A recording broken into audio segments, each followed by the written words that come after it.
Bismillahirrahmanirrahim. Assalamualaikum warahmatullahi wabarakatuh. Alhamdulillah wassalatu wassalamu ala rasulillahi amma ba'du.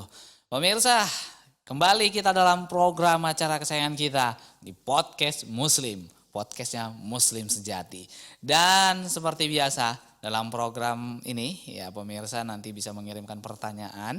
Kemudian nanti akan kita bacakan satu persatu pertanyaan Anda. Dan kita akan jawab tentunya bersama tamu kita yang hadir di studio sederhana kita.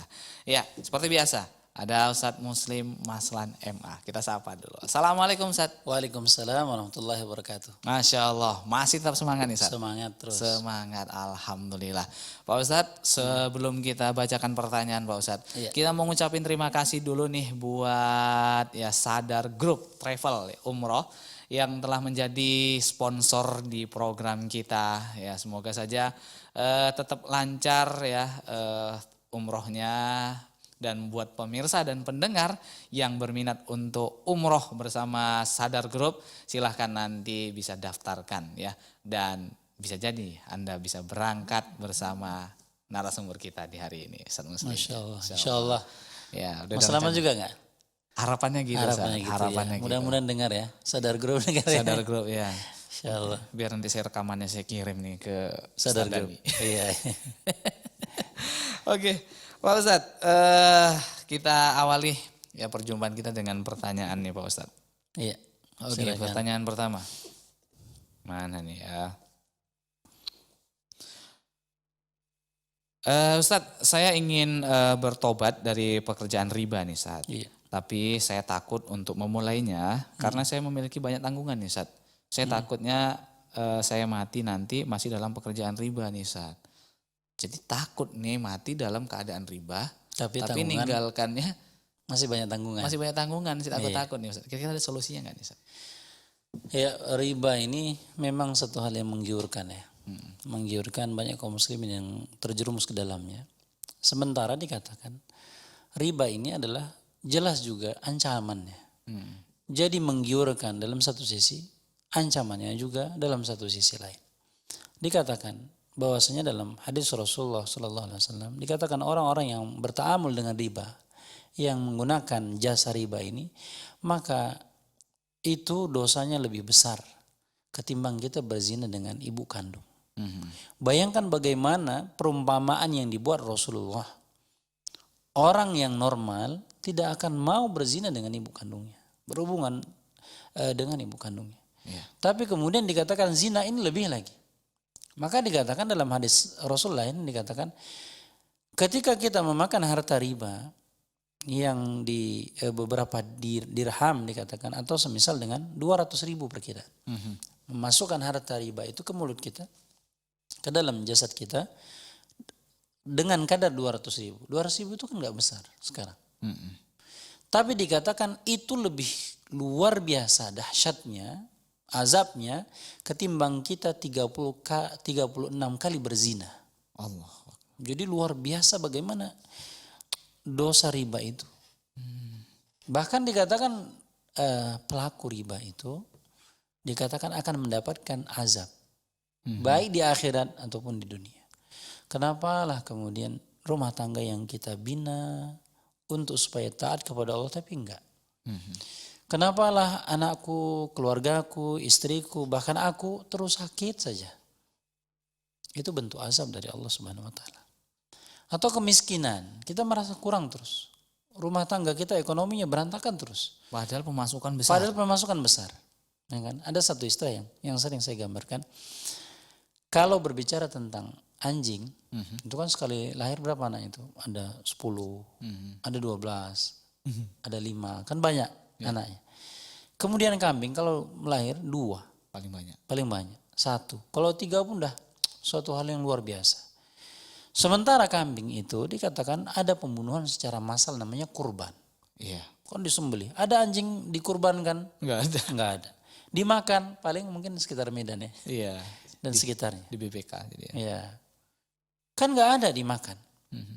Tapi kalau ditanya mana lebih banyak jumlah anjing atau kambing, tetap saja orang mengatakan kambing. Kenapa? Karena sesuatu yang berkah itu dia akan kekal, akan banyak. Jadi ketika kita berbicara tentang harta, Bapak, Ibu yang dirahmati Allah, yang masih bermuamalah dengan riba, yakinlah sesuatu hal yang halal pasti berkah. Kita memberikan kepada anak, memasukkan, menyuapkan kepada anak, berkah. Anak tumbuh dengan soleh dan soleha. Harta yang kita simpan sedikit, berkah. Dalam artian bagaimana banyaknya? Dalam artian banyaknya kita akan dibukakan pintu-pintu bagaimana menghabiskannya ketika kita bermuamalah dengan riba. Jadi jangan berpikir bahwasanya banyaknya ketika kita mendapatkan, oh ternyata kita gampang hidupnya. Bisa memberikan makan kepada anak kita, belum tentu. Kita punya tanggungan banyak nih, ya kan? Ketika kita mengambil harta riba, belum tentu harta yang kita ambil ini untuk memberikan nafkah mereka. Bisa saja anak kita terkena narkoba, dia menghabiskannya. Kenapa? Karena kita masih bermuamalah dengan riba. Jadi bagi kita yang masih bermuamalah dengan riba, ikhwan akhwat, Bapak Ibu yang dirahmati Allah Subhanahu wa taala, stop dari sekarang. Yakin kata hadis Rasulullah SAW bahwasanya orang-orang yang membela kebenaran untuk Allah Subhanahu wa taala maka akan digantikan oleh Allah dengan yang lebih baik. Pasti. Itu pasti akan lebih digantikan dengan yang lebih baik. Jadi jangan khawatir ketika kita memutuskan satu tali kebatilan, jangan tidak yakin kepada Allah akan mengganti dari tali kebaikan-kebaikan yang lain. Karena kita gini dia, secara umum dikatakan manusia ini adalah lebih percaya apa kata setan ketimbang kata Allah. Nah, sementara dikatakan kita adalah menyembah kepada Allah, tapi kita lebih percaya kepada setan. Apa yang membuat bisikan setan itu? Dikatakan setan itu yu'idukum bil faqr. Setan itu menjanjikan kemiskinan bagi orang-orang yang tidak mau mengikuti jalannya. Jadi setan itu menggambarkan kita kemiskinan bagi orang-orang yang tidak mau mengikuti setan. Jadi kalau ngikuti riba, oh kita kaya, kita mudah hidupnya, anak kita tercukupi sekolahnya, pendidikannya, kemudian makannya, pakaiannya dan sebagainya. Itu janjinya setan. Sementara kata Allah Subhanahu wa taala bagi orang-orang yang bertakwa, la fatahna alaihim barakatun minas sama. Orang-orang yang bertakwa akan dibukakan pintu rezeki dari langit. Itu janjinya Allah. Tapi kita lebih memilih janjinya Janji setan. setan. Jadi yang bermasalah adalah keimanan kita. Kuatkan iman, berani putuskan. Iya, tapi kadang gini Pak Ustadz. Ketika kita tinggalkan, Ya. ada masanya kok memang sulit dia, Ustadz. Ya Allah, memang ujian banget lah, kehidupan makin susah ketika ini kita tinggalin. Terkadang gini Ustadz ya, susah gitu. Sampai muncul di benak kita, coba nggak aku tinggalkan dulu pekerjaanku yang dulu ini. Nggak kayak gini lah kehidupanku ini. Apakah ini memang bentuk proses ujian atau mungkin ya memang keluar dari riba itu konsekuensinya salah satunya itu dia, Ustadz? Itu konsekuensinya itu biasa ya, itu biasa. Karena kita tidak mengetahui perkara yang gaib yang ke depannya. Kadang-kadang kan kita suruh keluarlah dari tempat pekerjaan riba. Kata keluarga jangan. Kenapa? Ini lagi masa bagus-bagusnya jabatannya. Jadi direktur misalnya kan. Jadi direktur sayang nanti aja kalau udah pensiun baru keluar, itu bukan keluar. Iya emang udah dikeluarkan. Udah dikeluarin. Ya kan? Nah, maka tinggalkanlah. Itu pasti. Itu janji Allah Subhanahu wa taala, tinggalkan akan Allah ganti.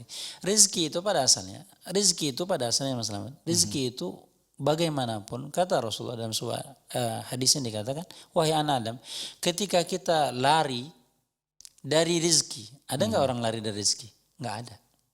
Ya kan, kalau bisa datang rezekinya. Ya kan? Kalau seandainya pun anak Adam ada yang lari dari rezekinya, dikasih rezeki oleh Allah nggak mau. Ya kan? Ada yang lari.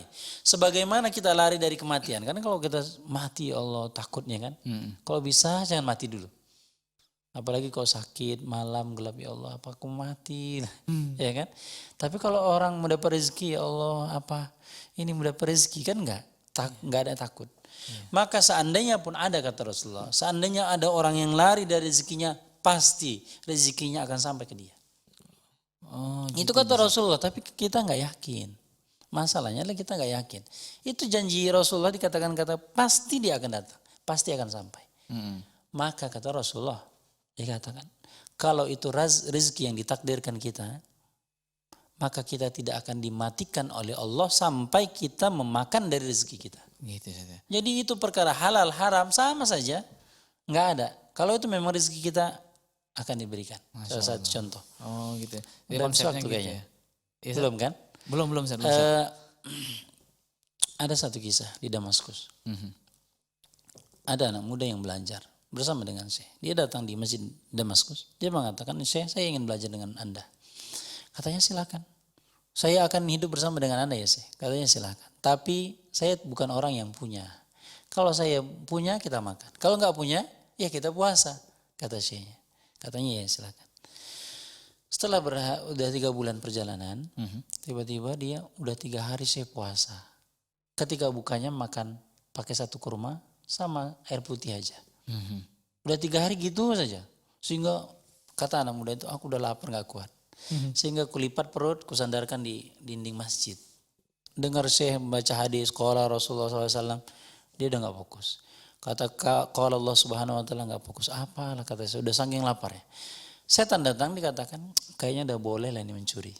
Maka dia keluar ke masjid, lihat di sebelah, bahwasanya ketika dia manjat pagar, lihat ke rumah di situ mencari makanan, terlihat ada 3 anak gadis yang lagi membuka auratnya, dalam artian terbuka rambutnya, nggak pakai jilbab, karena di kawasan rumah dia.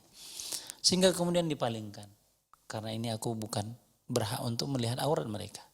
Pindah lagi ke sebelah, ternyata dapat dapur. Ketika dapur pas kan, karena dikatakan pelepah kurma atapnya, jadi kelihatan ada periuk ya, dandang gitu ya, yang rebusan. Sehingga kemudian dia lompat masuk. Dia bukannya periuknya, ada air yang direbus. Dan ada 2 terong. Dengan laparnya, dia yang senantiasa thalabul ilmi, menuntut ilmu, dimakannya. Ketika dimakan naiklah imannya, diingatkan oleh Allah Subhanahu Wa Taala sehingga dia merasa bersalah. Pertama salahnya, dia masuk rumah tanpa izin. Dosa kedua, dia mencuri. Dosa yang ketiga, ingin memasukkan barang curiannya itu ke dalam mulutnya. Ketika dikunyah terongnya, 1 dikunyah, ingat, takut dia dengan dosa, kemudian dibuang ya, dilepeh. Sehingga kemudian selang beberapa saat dia masuk lagi ke masjid, dengar lagi ceramah Syekh qala Rasulullah SAW, enggak fokus. Tapi kemudian setelah selesai, datang ada seorang wanita yang bercadar mendatangi Syekh. Dia katakan, saya sudah selesai masa iddah, meninggal suami, carikan saya suami. Katanya, kamu mencari suami ya? Dipanggillah murid tadi yang kelaparan. Katanya, kamu menikah diam. Kamu menikah? Katanya, saya bagaimana saya menikah? Saya makan aja ikut kamu. Ini udah 3 hari, udah puasa terus. Lapar, belum makan katanya. Bagaimana saya bisa menakwahi istri? Katanya, kamu menikah? Kalau ditanya mau nikah, saya mau. Maka saya ngambil kendi dalam kamarnya, ini mahar untukmu. Maka nikahlah dengan wanita tersebut dalam waktu 5 menit. Masya Allah, cepat. Kemudian kata istrinya, wahai suamiku, kata saya, tadi kamu udah 3 hari gak makan, kelaparan. Katanya, yuk kita ke rumah. Ke rumah ternyata di sebelah masjid. Yang dilihat salah satu dari 3 wanita tadi yang dipalingkan karena Allah, yang tidak mau melihat auratnya. Kalau kita kan dipelototi kan. Iya iyalah pas lagi. Katanya, ternyata istrinya. Allah Akbar. Kemudian masuk ke dapur, ternyata yang dipanci tadi.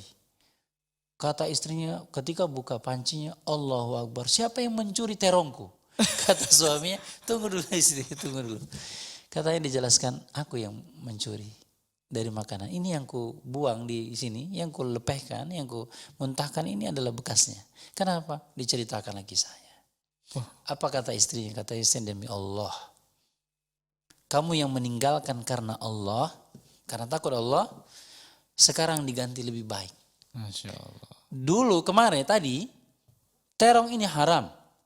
Sekarang terongnya, pancinya, orangnya, bahkan rumahnya halal semua. Allah Akbar, Masya Allah. Jadi orang yang senantiasa meninggalkan karena Allah akan digantikan dengan yang lebih baik. Oke, Masya Allah. Pak Ustadz kita tahan dulu Pak Ustadz, kita harus rehat dulu nih, ceritanya menarik. Nah untuk itu bagi para pemirsa dimanapun Anda berada jangan kemana-mana karena setelah yang berikut ini kami akan segera kembali lagi. Ya tetap di Podcast Muslim.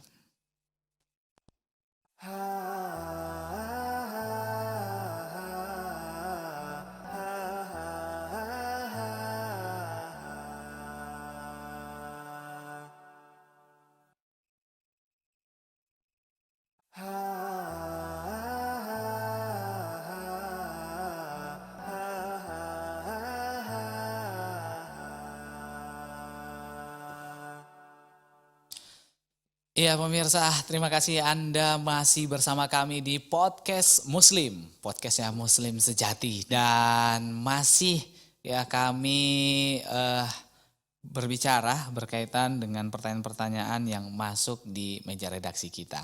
Dan sebelum kita bacakan pertanyaan yang masuk, Pak Ustadz, nah ini kita kasih informasi nih kepada seluruh pemirsa dan pendengar. Bagi yang ingin ya membeli sofa ataupun juga piros tempat tidur gitu. Spring bed dan Spring sebagainya. bed. Nah ini bisa nih hubungi langsung ke nih sponsor kita yang satu ini Pak Ustadz. Ya ada Uviland Spring Bed and Sofa. Masya Allah. Berarti yang lagi di rumah ya, lagi masa pandemi, Ya. yang masa lagi dingin, butuh tempat tidur boleh pesan ya. Iya jadi ini sofanya bagus Ustadz dan buatan asli muslim nih. Masya Allah. Masya Allah. Sama-sama membesarkan kaum muslimin ya. Ya amin. Ya. Ini apalagi yang rumahnya udah spring bednya udah kurang empuk atau sofanya udah pirnya jepat-jepat keluar-keluar. Pas nih beli di sini nih. Atau yang pengantin baru. Ya harganya insya Allah ekonomis. Masya Allah. Insya Allah ekonomis lah. Oke kita lanjut ke pertanyaan nih Pak Ustadz. Iya. Oke terima kasih ya buat Uviland. Kita lanjut, mana pertanyaan tadi? Ini dia. Ustadz, saya ada sedikit mengagumi seorang wanita nih Ustadz. Wah ini dari Ikhwan nih Ustadz. Iya. Saya ingin mendakwahinya Ustadz. Ya biasalah Ustadz kan. Di apa istilahnya Ustadz?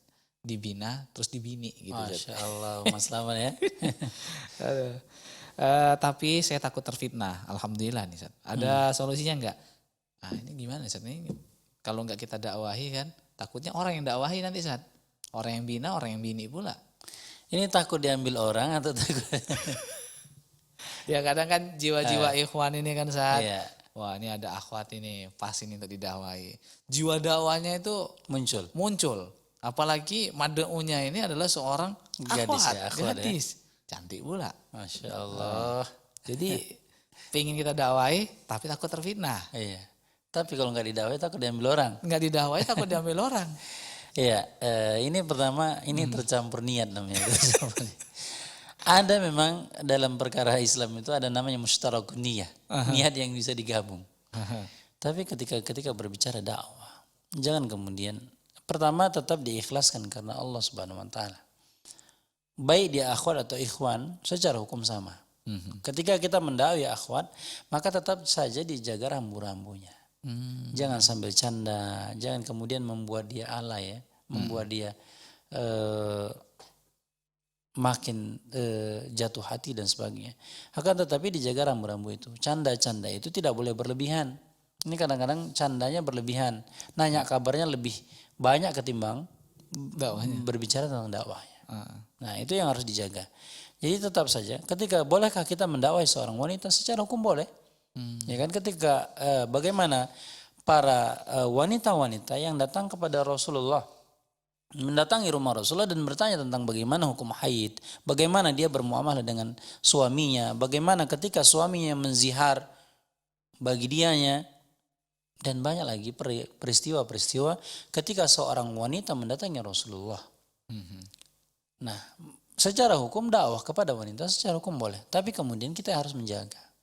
Menjaga, mengikhlaskan niat adalah untuk mendakwahinya, ya kan? Pertanyaan-pertanyaan yang masuk dan sebagainya harus kita jawab sama.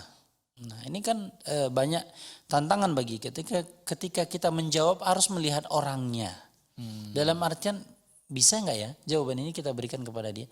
Maka harus berlaku hukum yang sama. Hukum ini ketika ditanyakan fulana atau ditanyakan fulana secara hukum sama. Jangan kayaknya nggak enak lah ini kalau aku jawab kepada fulan atau fulana. Karena apa? Karena dekat dan sebagainya. Tidak ada faktor dekat, tidak ada faktor apa. Hukum ditegakkan tetap ditegakkan. Kan itu yang diperhatikan. Kemudian adalah menjaga adab. Ketika berhubungan lawan jenis, ini dikhawatirkan menjadi fitnah. Karena dikatakan fitnah terbesar itu datangnya dari mana? Datangnya dari wanita. Jadi bagi kita para pendai, orang yang berdakwah, hendaklah menjaga itu. Kalaupun misalnya, ini masalah dai atau dakwah atau tidak dakwah. Pada asalnya ketika kita suka, simpatik sama orang, bolehkah? Ya boleh-boleh saja. Namanya Allah memberikan satu nikmat. Kita melihat anak kita, ya Allah ini anaknya gemas misalnya. Cinta, suka. Di antara beberapa anak kita mengatakan kayaknya aku lebih suka kepada fulan anak saya. Bolehkah? Secara hukum boleh. Tapi kemudian kita tidak boleh memperlakukan yang berlebihan kepada anak ini. Tetap saja di hati tidak bisa sama. Ya kan? Sama juga dengan ketika lawan jenis kita merasa simpatik dengan fulan, fulana, secara hukum itu boleh. Kalaupun, ya kan? Kalaupun kita merasa srek untuk menikahnya, maka nikahilah. Dakwahi kapan? Dakwahi setelah nikah. Gitu kan? saja.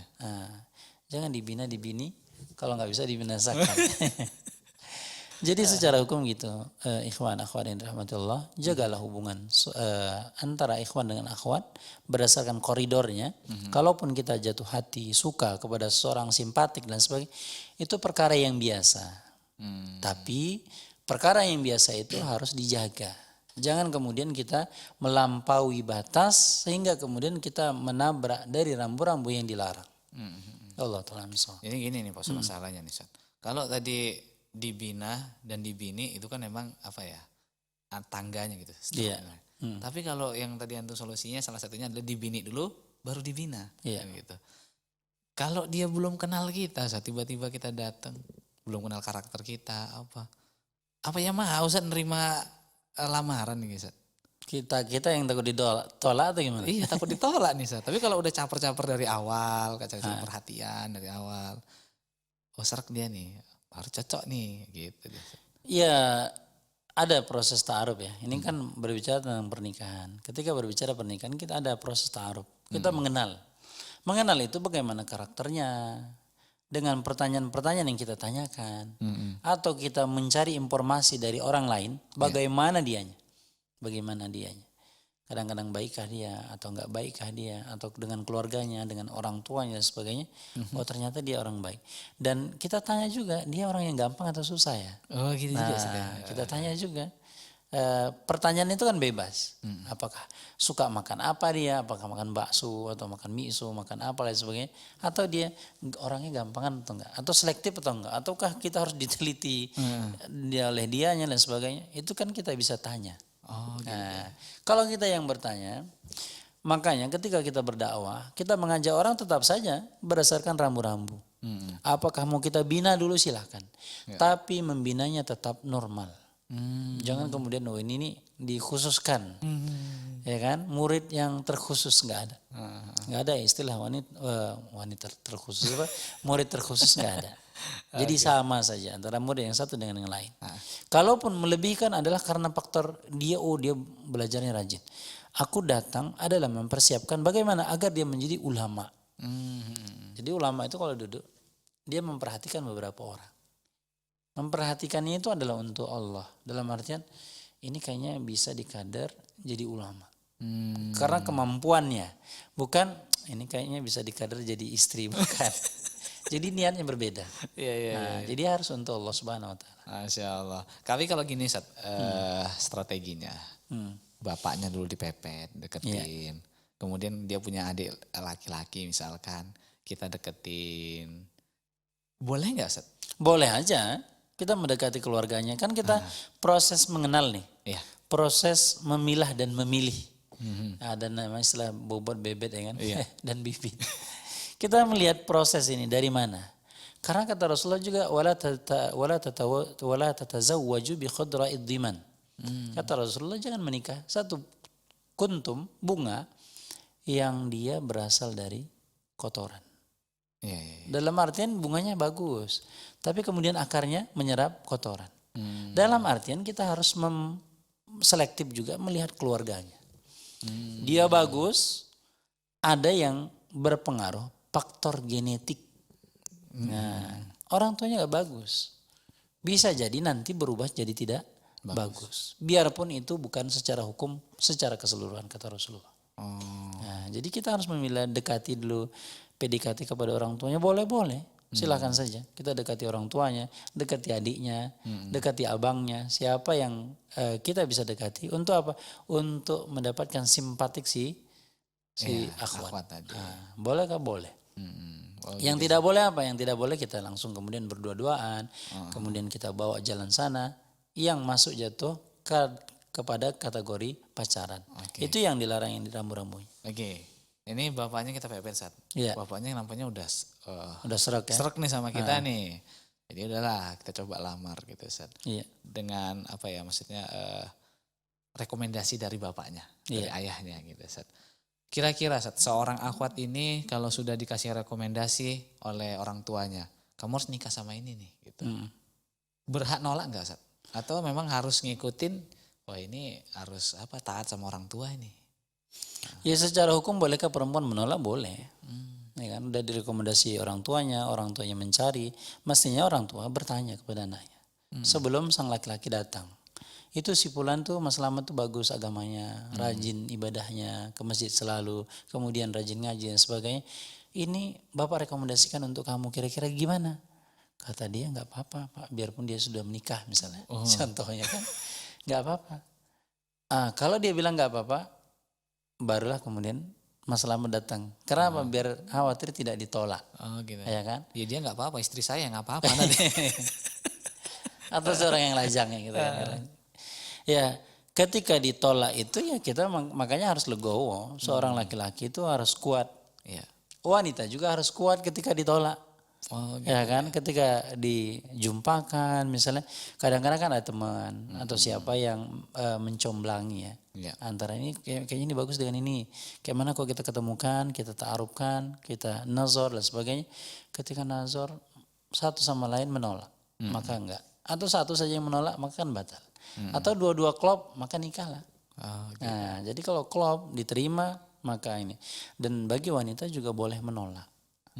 Menolak ketika bapaknya merekomendasikan, orang tuanya merekomendasikan, bolehkah seorang akhwat menolak? Boleh. Dan itu hak dia untuk menolak. Biarpun dikatakan kalau misalnya sudah bagus agamanya, orang tua merekomendasi dan kita seandainya tidak terlalu berat untuk menerimanya, maka terimalah. Kenapa? Karena ada bentuk birrul walidain. Kita berbakti kepada orang tua. Mudah-mudahan pilihan orang tua kita juga baik. Nah, itu. Kalau kita belum punya stok ya. Kalau kita belum punya calon dalam artian yang baik. Oke. Terima kasih Pak Ustadz. Nah pemirsa, tampaknya kita harus rehat dulu nih. Ya, untuk itu jangan kemana-mana. Karena setelah yang berikut ini kita akan segera kembali lagi tetap di Podcast Muslim.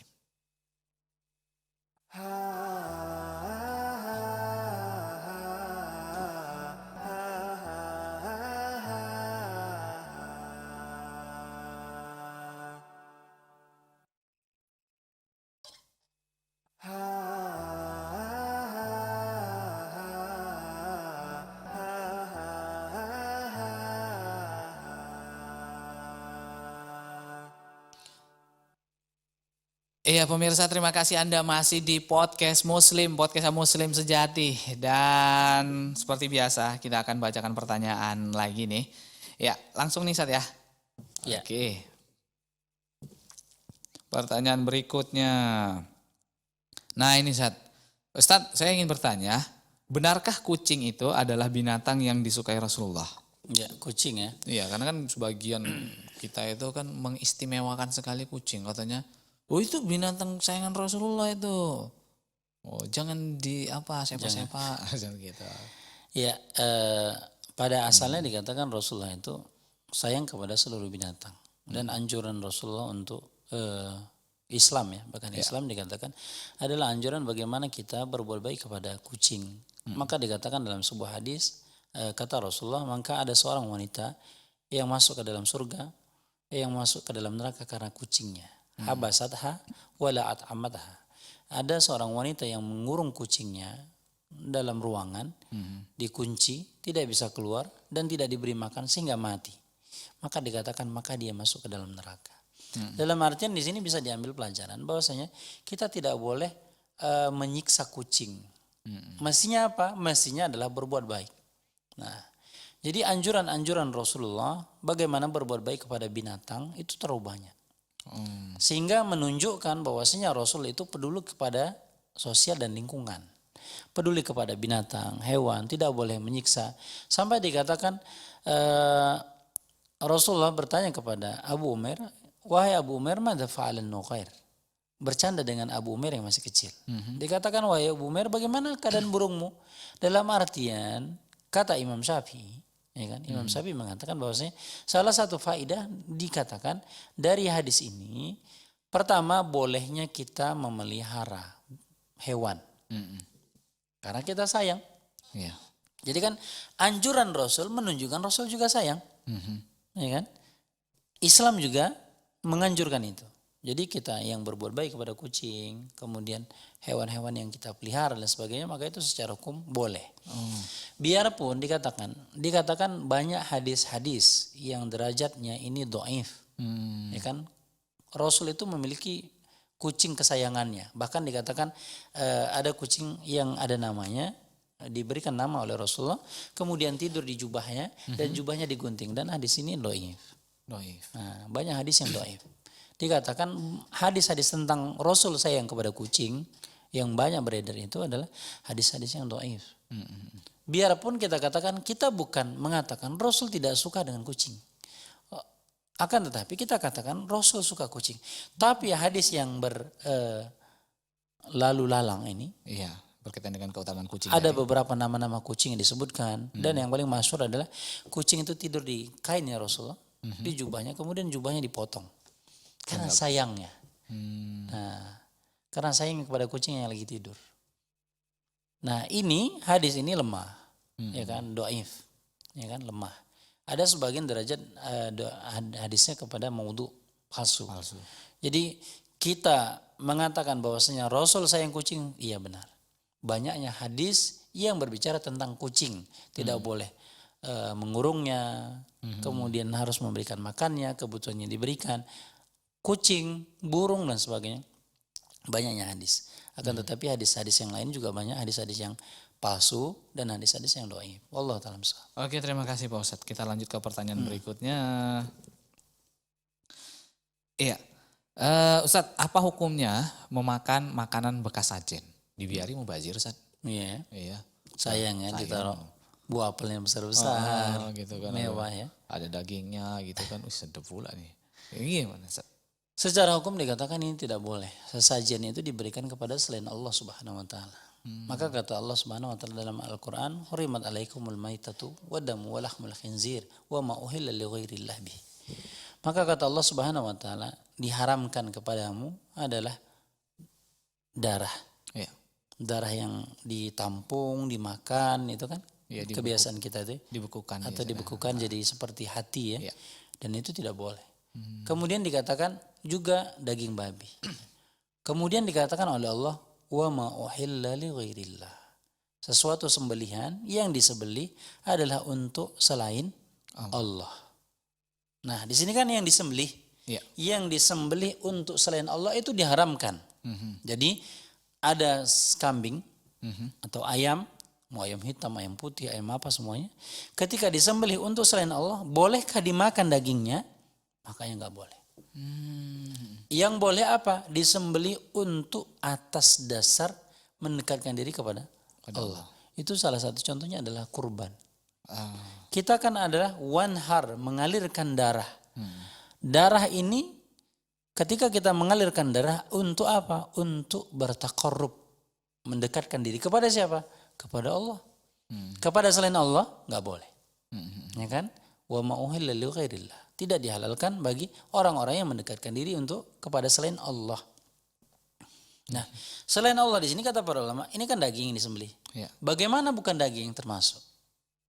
Apel, kadang-kadang kan bagus tuh apelnya mahal ya. Iya. Diletakkan kayaknya sayang lah itu, nggak dimakan. Jinnya juga nggak makan-makan, ya kan?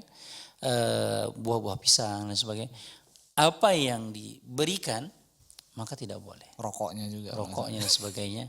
Nah ini kebiasaan kaum orang yang musyrikin juga. Dikatakan Ibrahim alaihissalam ketika hari Lebaran dan kaumnya itu kaum Sobi ya, memberikan sesuatu yang berharga, makanan, suka makanan tertentu, maka dia datang memberikan sajian ke tempat rumah ibadahnya, minuman gitu juga.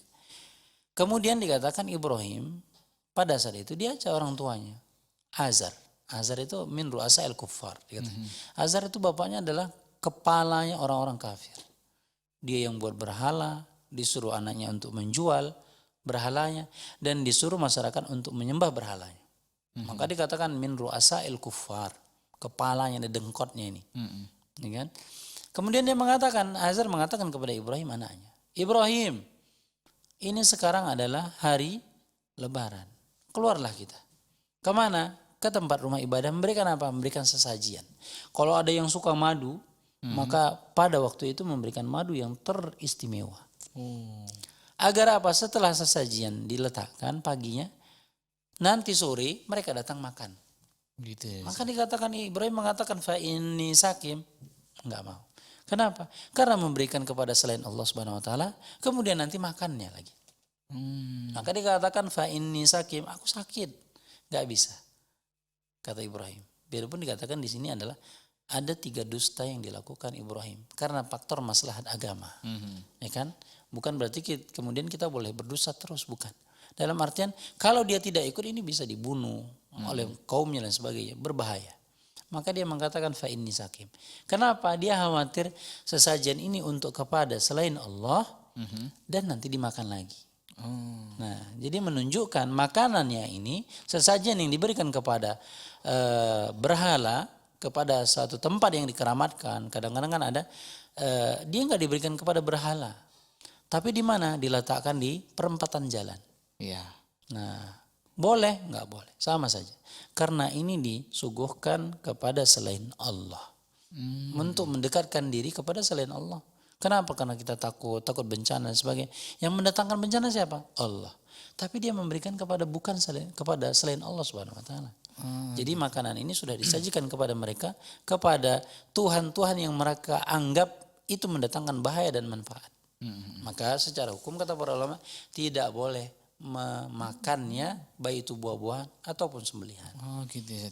Kalau gini saat niatnya, terkadang kan ada nih ya orang tua. Iya. Itu kalau biasa mau pesta itu, kalau orang Jawa ada dia membuat sajian khusus ditaruh nanti kadang di kolong tempat tidur. Biasanya gitu, Sat. Untuk sajiannya, Sat. Sajiannya? Iya, biasanya. Sajian itu disiapkan untuk siapa? Untuk katanya sih ya untuk leluhurnya itu gitu kan. Ya sama aja, itu dalam artian kan itu bukan untuk mendekatkan diri kepada Allah. Oh, ini tuh kita nasihat nih, Sat. Tapi namanya orang tua kadang ngeyel nih, Sat. Jadi mungkin saking geremnya kita. Terakhir kita makan. Keluar dia, ya udah kita makan aja gitu. Tetap nggak boleh, Sat ya? Tetap saja nggak boleh, dalam kategori ini tetap saja sesajian ya. Sesajian yang diberikan kepada selain Allah. Mungkin dia berpikir leluhur itu adalah maksudnya jin. Ya kan? Leluhur-leluhur yang sudah meninggal. Nggak ada orang yang meninggal sudah nggak makan-makan. Kok habis ya? Ternyata yang makan kita. Ya kan? Oh alhamdulillah ternyata leluhur kita datang makan. Tapi terkadang, Sat, kalau dia tahu tuh kita yang makan tuh kan. Dia marah gitu, Sat. Tapi memang sengaja kita pancing kemarahan dia gitu, Sat. Agar dia bisa paham. Tetap nggak boleh, Sat ya? Tetap nggak boleh. Makannya itu yang sudah disajikan itu bukan kita berpikir kayaknya mubazir lah, sayang, mahal-mahal ya kan? Enak pula itu. Karena ya biasanya yang pilihan ya, yang pilihan yang disajikan. Maka secara hukum tetap saja nggak boleh. Itu dikatakan sama juga tadi kata Allah Subhanahu Wa Taala wa ma'uhilla li ghairillah. Itu sembelihan itu kan sayang, udah disembelih, dagingnya ya Allah dipanggang dan sebagainya, Allahu Akbar, sayang, mubazir. Tapi kata Allah Subhanahu Wa Taala nggak boleh. Bukan karena faktor sayangnya, karena sudah disembahkan kepada selain Allah. Jadi kata Allah, ini masuk kamu mubazir enggak? Nah, jadi sesuatu yang mahal kan nggak mungkin yang kecentet aja lah, yang kurus, yang apa kan enggak. Tapi sesuatu yang bagus yang disajikan. Nah itu dia. Allah ta'ala misal. Oke, Masya Allah, terima kasih Pak Ustadz ya. Aduh, jadi tetap nggak bisa dimakan tuh saja Iya. Pak Ustadz ya. Iya, luar biasa. Tapi masih banyak Ustadz, di antara kita itu apa ya, Yang masih ya. masih memegang tradisi sajian-sajian seperti itu Ustadz ya. Ya semoga saja Allah berikan hidayah kepada kita semua. Ustadz. Amin, amin. Oke Ustadz, kita balik ke pertanyaan berikutnya Ustadz. Nah Ustadz, bolehkah kita menjamak sholat ketika dalam keadaan kita menjadi seorang pengantin nih Ustadz? Nah karena kadang untuk membayar make upnya itu udah mahal Ustadz. Kalau berwudu takutnya kan hilang Ustadz. Ya kan biasa tuh Ustadz kalau pengantin Ustadz. Atau bolehkah kita itu bertayamum Ustadz supaya nggak kena air, make upnya nggak hilang? Allahu Akbar ya. Ini perkaranya adalah perkara yang perkara benturan agama dengan satu dunia. Dikatakan nikah itu adalah pada asalnya adalah satu sunnah. Iya. Membuat acara itu satu sunnah. Jangan kemudian ketika sunnah kemudian kita mendatangkan satu maksiat. Nah, maksiat. Bolehkah kemudian orang yang menggunakan makeup bertayamum? Nggak boleh. Nggak boleh. Jadi sayang bedaknya Ustadz, iya. Maka gunakanlah bedak yang sewajarnya saja, yang gampang. Tidak murah. Ya, yang bedak. Ya, dalam artian kadang-kadang harus di amplas atau di apa ya istilahnya. Ya, harus di pokoknya pengantin Ustadz. tebal dan sebagainya. Nah, ini tidak boleh. Kemudian kita berlebihan. Kalaupun mau pakai silakan. Tapi ketika datang masa sholat maka sholatlah. Berwudu-berwudulah. Dan panggilan Allah itu lebih utama. Kita mau menjalankan satu yang sunnah. Walimahan itu sunnah. Iya. Tapi kemudian kita melanggar peraturan Allah Subhanahu Wa Taala. Jadi nggak boleh. Orang-orang yang mendapatkan air bukan karena doruri, bukan karena faktor keadaan yang terpaksa. Ini nggak ada yang terpaksa, ini dalam keadaan bahagia. Air berlimpah. Tapi karena kita punya acara, kemudian kita meninggalkan hak Allah Subhanahu Wa Taala. Jadi seyogianya bagi kita adalah menggunakan bedak sewajarnya, atau kalau kita bisa menahan, misalnya ketika kita mau menggunakan bedak dan sebagainya, kita harus melihat jeda waktu untuk sholat. Artinya jangan dibatalkan dulu wudunya gitu. Jangan dibatalkan wudunya, kan kita bisa menahan wudu. Sebelum menggunakan makeup kita berwudu. Nah, kalau waktu sholat maka sholatlah. Ini kadang-kadang sayang Ustadz sanggulnya dan sebagainya udah dihias, nggak usah. Sholat gitu saja boleh Ustadz? Nggak boleh. Ya tetap saja berdasarkan ketentuan yang berlaku, harus menutup auratnya, ya kan? Dengan tata cara. Sama juga yang laki-laki, boleh nggak Ustadz? Kemudian nggak usah sholat. Makanya riba lah Ustadz, banyak tamu dan sebagainya. Atau kita jamak saja, atau yang lain sebagainya. Maka secara hukum tidak boleh. Kecuali kita memang benar-benar musafir. Iya. Karena ada mungkin laki-lakinya datang dari jauh atau wanitanya datang dari jauh, atau mereka yang di tempat yang kadar musafir. Bolehkah dijamak? Boleh. Secara hukum boleh. Ketika mereka memang benar-benar musafir. Tapi kalau tetangga dapat tetangga, Iya, bukan musafir. bukan musafir, ya kan? Maka ini keadaan yang bukan dalam keadaan terpaksa. Oh gitu Ustaz ya. Berarti tetap harus sholat ya. Tetap harus. Oke, saya terima kasih Ustaz. Pak Ustaz, nggak terasa waktu kita nampaknya sudah habis Ustaz. Insyaallah. Terima kasih atas seluruh jawabannya dan semoga apa yang antum sampaikan menjadi tambahan ilmu dan menjadi buah pahala bagi antum. Amin, amin. Nah pemirsa, sampai di sini dulu perjumpaan kita dan mohon maaf atas segala kekurangannya. Sampai jumpa di pertemuan berikutnya. Langsung aja kita tutup dengan doa kafaratul majelis. Dan sebelum kita tutup, kami ucapkan terima kasih ya buat sponsor kita, ada UV Line dan juga ada ya Sadar Group yang telah menjadi sponsor dalam program kita. Langsung kita tutup dengan doa kafaratul majelis. Subhanaka Allahumma bihamdika asyhadu alla ilaha illa anta astaghfiruka wa atubu ilaik. Wassalamualaikum warahmatullahi wabarakatuh.